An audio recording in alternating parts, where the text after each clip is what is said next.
అందరికీ నమస్కారం. నేను మీ దేవి. ప్రేమ కలవరం 28వ భాగం. రచయిత శ్వేత సాయి గారు. అమ్మ సిరి నేను చేసింది తప్పే కానీ దానికింత శిక్ష వేశారు మీ ఇద్దరు. మావయ్య కూడా నాతో మాట్లాడడం లేదని ఏడుస్తుంది భవానీ గారు. అత్తయ్య ఏంటిది? నేను మాట్లాడతానని ఆమెను ఓదార్చి వెళ్తూ ఉంటే సిరిని హత్తుకొని నీ ప్రాణం తీయబోయాను. అయినా నా మీద కోపం లేదు. అత్తయ్య ఒకరి మీద పగ పుడితే చావదు. ఎందుకు అవి ఏం సంతోషాన్నిస్తాయి? ఒకరి కన్నీరు చూస్తే మనకి కన్నీరు రాకపోయినా పర్వాలేదు. నవ్వు రాకూడదత్తయ్య. అదే నేను నమ్ముతాను అని స్పష్టంగా చెప్తుంది. అన్నీ సర్దుకుంటాయి. మీరిలా బాధపడకండి. అలాగే మీకు గుడ్ న్యూస్ కూడా అనగానే ఏంటి అంటారు. అది దీక్ష ప్రెగ్నెంట్ అని అంటుంది. అవునా? నిజమా? చాలా మంచి వార్త చెప్పావని దాన్ని వెళ్ళి చూడాలని ఉంది అని అంటూ ఆగిపోతుంది. ఆవిడ గుమ్మం దగ్గర ఏ మొహం పెట్టుకొని వెళ్ళాలి చెప్పు అని అంటూ వెనక్కి అడుగు వేస్తే మీరు నాతో రండని ముందు మావయ్య గారితో మాట్లాడదామని అతని రూమ్‌లోకి తీసుకొని వెళ్తుంది సిరి. "నువ్వు దానికి వంత పడకు. ఎప్పుడు ప్రెస్టేజ్ అనే వాళ్ళని ప్రేమగానే పెంచలేదు. అందుకే ఒకరినొకరు చూసుకొని అంత ప్రేమగా ఉన్నారు ఆ అన్నా చెల్లెలు" అని చెప్తారాయన.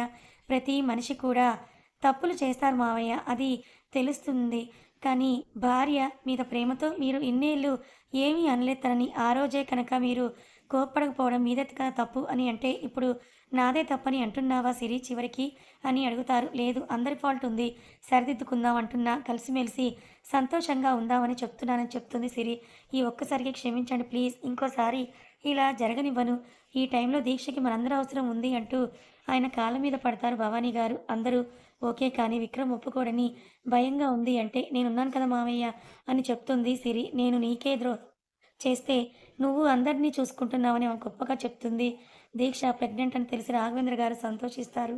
వాళ్ళిద్దరిని తీసుకొని సిరి దీక్ష వాళ్ళ ఇంటికి వెళ్తుంది. హాల్‌లో ఉన్న దీక్ష ఆకలి అని అరుస్తూ ఉంటే వేడి ఫుడ్ తెచ్చి ఆమెకు తినిపిస్తూ ఉంటాడు ధీరజ్. లోపలికి వెళ్ళబోతూ ఉంటే ఆపుతారు భవానీ గారు. ఏమైందని రాఘవేంద్ర గారు అడిగితే అటు చూడు అని సైగ చేసి వాళ్ళని తిననివ్వండి అని ఆపుతారు భవానీ గారు. ఇద్దరు ఇంత ప్రేమగా ఉంటే ఎన్ని మాటలు వీళ్ళని అని తిట్టాను అల్లుడు గారు అని గౌరవం కూడా లేకుండా ఇవ్వలేదు నేను అని అనుకుంటూ కుమిలిపోతారు భవానీ గారు.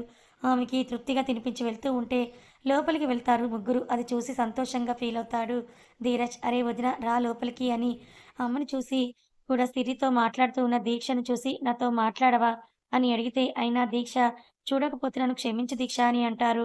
ఆవిడ చాలా బాధగా కన్నీళ్లతో ఆవిడనే చూస్తున్న దీక్ష కాళ్ళ మీద పడబోతే, "అమ్మా" అని ఆపేసి "ఏంటిది ఇలా చేస్తున్నావెందుకు?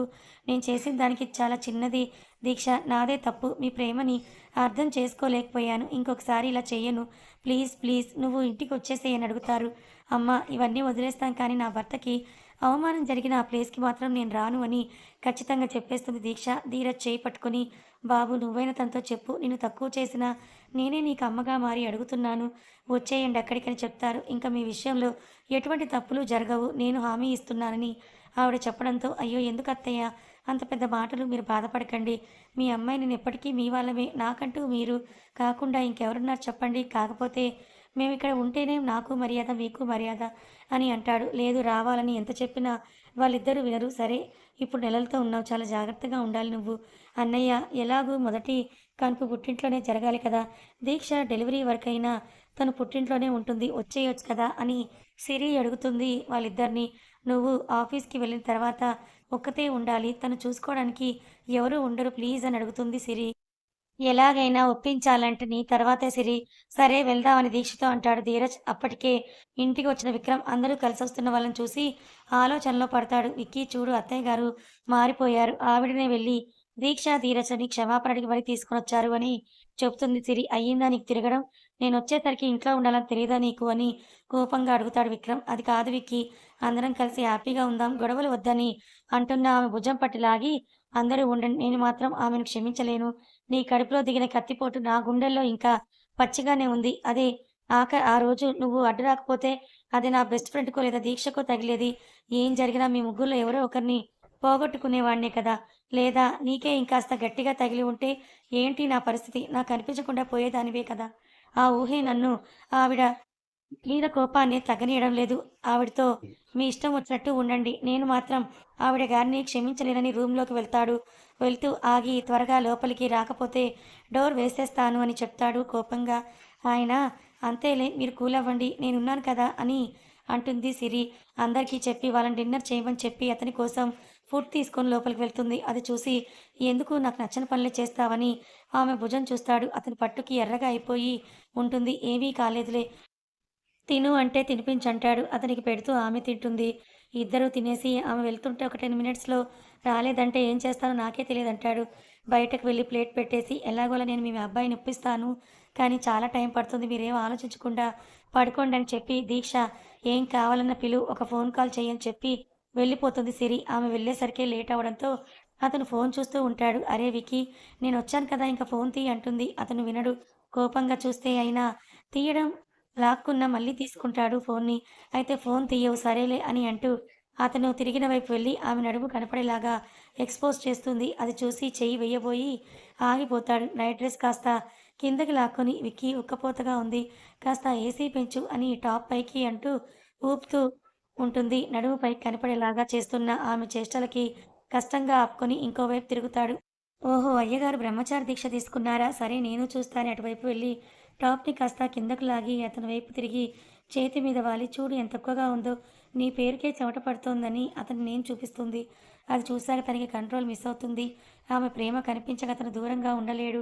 ఆమె నడుము పట్టి టక్కున లాక్కొని ఏంటే ఎక్కువ చేస్తున్నావని ఆమె గుండెల్లో దూరి ఆమెను మత్తెక్కించే వేషాలు చాలానే వేస్తూ ఇద్దరూ ఒకరిగా మారిపోతారు. అలా కొన్ని రోజులు గడుస్తాయి. భవానీ గారు ఉన్న టైంలో విక్రమ్ అక్కడ ఉండనే ఉండడు. ఒకరోజు నైట్ ఇద్దరి మధ్య రొమాన్స్ ఎక్కువయ్యి నిద్రపోతూనే ఉన్న సిరి కోసం వస్తారు భవానీ గారు. లేరా కాస్త తినేసి పడుకుందువు గాని అని బుజ్జగిస్తాడు విక్రమ్. బాగా నిద్రొస్తోంది విక్కీ. పడుకోనివ్వు అని ఆమె నిద్రపోతుంది.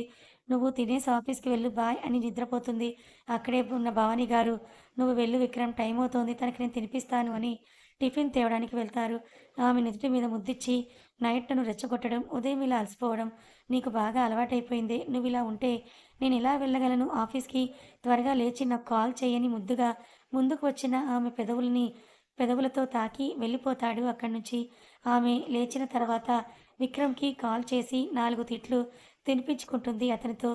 మరొక నెల గడిచేసరికి భోజనం చేయడానికి అందరూ కూర్చుంటే విక్రమ్ భవానీ గారిని చూసి లేచి వెళ్ళిపోతాడు. ఆగు విక్కీ! ఇప్పుడు నువ్వు తినకపోతే నేను తినను. చెయ్యాలి కానీ మరీ ఇంత మొండి కాదని అంటే అతను వచ్చి కూర్చుంటాడు. ఇదిగో నీకోసం ఈ గుత్తి వంకాయ కూర చేశానని దీక్షకి వేసి అందరికీ వడ్డించి కూర్చోబోయి కళ్ళు తిరిగి కింద పడిపోతుంది సిరి. అది చూసిన ధీరజ్ ఈరోజు పక్కనే ఉండటంతో పట్టుకుంటాడు ఆమెను. సిరి అని అంటూ వెంటనే కంగారుగా విక్కీ వెళ్ళి ఆమెను సోఫా దాకా తీసుకొని వెళ్తే విక్కీ నాకేం కాలేదు కాస్త కళ్ళు తిరిగాయి అంతే అని చెప్తుంది. ఇలా అలసిపోతున్నావని విక్రమ్ అరిస్తే అదేం లేదు విక్కీ నా నైట్ అవుట్స్ వలన అలసిపోయావు కాదు. నువ్వు తండ్రివి కాబోతున్నావు.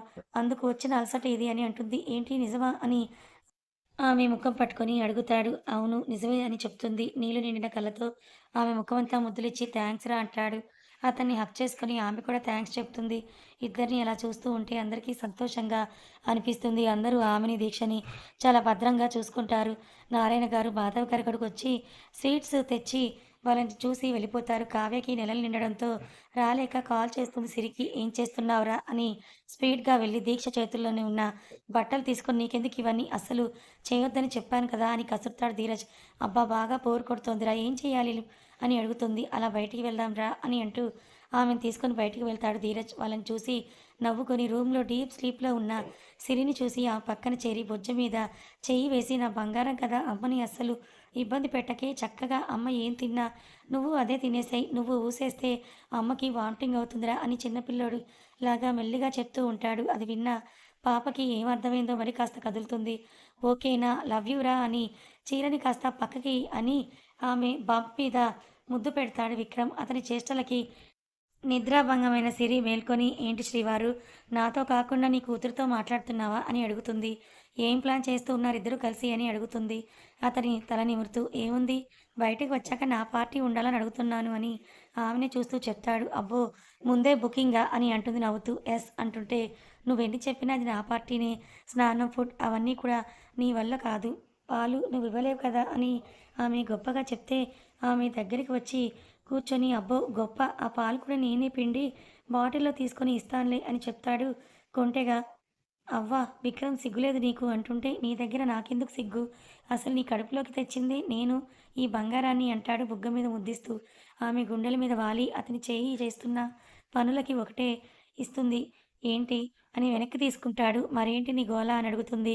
నా పేరు చూడాలని ఉందని చిలిపిగా చెప్తుంటే, ఎందుకు పద్దాక అని అడుగుతుంది. పద్దాక నన్నెందుకు ఉంచుకున్నావు మరి నీ గుండెల మీద అని అడుగుతాడు. అసలు పేరు బదులు నన్నే పెట్టుకోవాల్సింది వెచ్చగా నీ గుండెల మీద పడి ఉండేవాడిని అని చెప్తాడు. విక్కీ ఆపు నీ అల్లరి అంటుంది మెల్లిగా. అల్లరి కాదు నిజం అని ఆమె బయట పక్కకి అని అతని పేరును చూసి అక్కడే పెదవుల్ని నిలిపేస్తాడు. విక్కీ ఏంటిది అని కంగారు పడుతుంది. మళ్ళీ ఎమోషనల్ అవుతాడేమో అని. నేను బాగానే ఉన్నానురా అని అంటూ ఆమె బ్లౌజ్ హుక్కు తీసి గుండెల మీద పడుకొని పేరుని తడుముతూ అసలు ఎప్పుడు వెళ్ళావు ఏం చేశావో చెప్పు క్లియర్గా అని అడుగుతాడు. అదే ఒకరోజు టెంపుల్లో నా గురించి నువ్వు మొక్కుకున్నావు కదా నాకు బాలేదని అర్థం చేయిస్తున్నావు గుర్తుందా ఆ రోజే నువ్వు నీ పేరు పక్కన నా పేరుని కలిపి పూజ చేయించావు అంటే నన్ను నీ జీవితంలోకి ఆహ్వానించాలని అర్థమైంది. ఇంకా నేను కూడా నీకు తెలిసేలాగా చెయ్యాలి అని అనుకున్నాను. నీకు మాత్రమే తెలిసేలా చెయ్యాలి నా ప్రేమ మొత్తం. అందులో ఉండాలని వెళ్తూ ఉంటే ఏం చేయాలా అని ఆలోచిస్తూ వెళ్తుంటే ఒక అమ్మాయి వచ్చి డాష్ ఇచ్చింది సారీ అని. మీకు చేతికి దెబ్బ తగిలితే పసుపు రాశాను. ఆ చేతి మీద ఒక లెటర్ టాటూ ఉంది.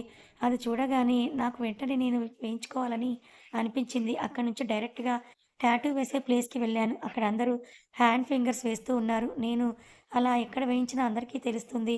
ఆ అవసరం లేదు అందరికీ తెలియవలసిన పని అంతకన్నా లేదు. అందుకే నీకు మాత్రమే తెలిసేలా ఇక్కడ వేయించుకోవాలనుకున్నాను. ఆ పేరుని పెదవులతో తాకుతూ ఆమెనే చూస్తూ ఆమె చెప్పింది వింటూ ఉంటాడు. కానీ ఆ రోజు అందరూ జెంట్స్ ఉన్నారు.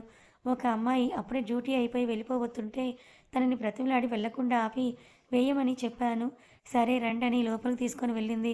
వెంటనే నీ నేమ్ ఫ్యాన్స్ చూశాను. తను వేసింది.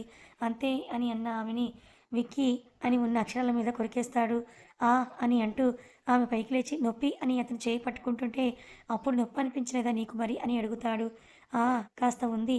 ఎక్కువేం లేదు అని చెప్తుంది. ఆమెని హగ్ చేసుకుని లవ్ యూ సిరి అని ఆమె పెదవులను అందుకుంటాడు. అతను వదిలాక బయట వేసుకొని ఏంటిది అల్లరి అని తిడుతూ బెడ్ దిగితే ఏం తింటావని అడుగుతాడు. ఆమె వెనకే బెడ్ దిగుతూ బిర్యానీ అని ఎగ్జైటింగ్గా ఫేస్ పెట్టి అడుగుతుంది. నో అస్సలొద్దు మొన్న తినే పెయిన్ తెచ్చుకున్నావని చెప్తాడు. మరెందుకు అడగడం ఆ పండ్ల రసాలే పోయి నా పొట్టలో అని వాష్రూమ్కి వెళ్తుంది. నవ్వుకుంటూ కిచెన్లోకి వెళ్తాడు. లైట్ స్పైస్తో నీట్గా దమ్ బిర్యానీ చేయండి అని చెప్పి పని వాళ్ళకి చెప్పి ఆమె దగ్గరికి వెళ్తాడు. ఈ వాష్రూమ్ తిరగలేక చచ్చిపోతున్నాను. విక్కీ నిద్ర కూడా ఉండడం లేదని బయటకు వస్తూ చెప్తుంది సిరి. అవునా నువ్వు పడుకో నేను తీసుకొని వెళ్తానంటే మరి నాకు వెళ్ళాల్సి వస్తుందని చెప్పడానికి నిద్ర లేవద్దా అని అడుగుతుంది. అవును కదా అని ఆమె చేయి పట్టుకుని బాల్కనీలోకి నడిచి ఆమెని అక్కడే చైర్లో కూర్చోబెడతాడు. దీక్ష వాళ్ళు ఏం చేస్తున్నారని వాళ్ళని కూడా రమ్మనాల్సింది అంటూ కూర్చుంటుంది. వాళ్ళు బయటకు వెళ్లారు సిరి అంటూ ఆమె పక్కనే కూర్చొని ఇదిగో ఇవి తిను అంటూ నట్స్ ఆమె చేతిలో పెడతాడు. చిరాగ్గా ఫేస్ని పెట్టి వినడు అని తప్పక నవ్వులుతుంది. ఇలా తింటే నా బేబీ లోపల తిడుతుంది నవ్వుతూ తినురా అని అంటే లోపల నీ బేబీ ఇస్తున్న ఎక్స్ప్రెషన్ ఇదే అని అంటూ ఎక్కడికి వెళ్ళావు ధీరజ్ దీక్ష ఇద్దరూ కూడా అని అడుగుతుంది. ధీరజ్నే నయం ఏదో ఒకటి ఇప్పిస్తూ ఉన్నాడు దీక్షకి బయట. నేను వాళ్ళతో వెళ్ళినా బావుండేదని కాల్ చేస్తుంది వాళ్ళిద్దరికీ సిరి. కథ కొనసాగుతుంది. మరి సిరి, విక్రమ్, దీక్ష, ధీరజ్‌ల జీవితాల సంతోషం వచ్చినట్టేనా? మళ్ళీ ఎలాంటి ప్రమాదం రాదు కదా! తెలుసుకోవాలనుకుంటే రాబోయే చివరి భాగంలో చూడండి. కథ నచ్చితే లైక్ చేయండి. Thank you so much.